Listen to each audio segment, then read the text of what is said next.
So అంటే ఇప్పుడు upcoming projects లో మీరు ఏమైనా ఉన్నారా అంటే లైక్ యాజ్ అన్ అసిస్టెంట్ గా కావచ్చు or else you got any opportunity for Pawan Kalyan garu OG కానీ లేకపోతే అంటే ఉస్తాద్ భగత్ సింగ్ వచ్చింది కానీ డిస్కషన్ చేసాం, రిహార్సల్ చేసాం, కానీ అది మధ్యలో ఏమైందో నాకు I don't have clarity. Maybe అంటే కొత్తోడు కదా కొంచెం ఏదైనా డీల్ చేయలేడమేమో అట్లా కూడా అనుకోవచ్చు.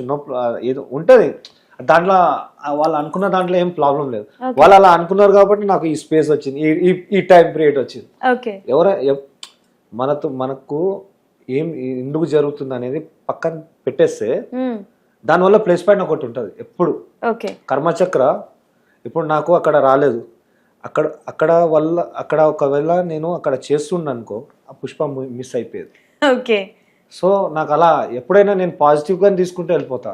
ఆ క్షణం నెగిటివ్ తీసుకొని కూర్చొని ఏంటి మన జీవితం ఇంతేనా అనుకుంటే కాదు.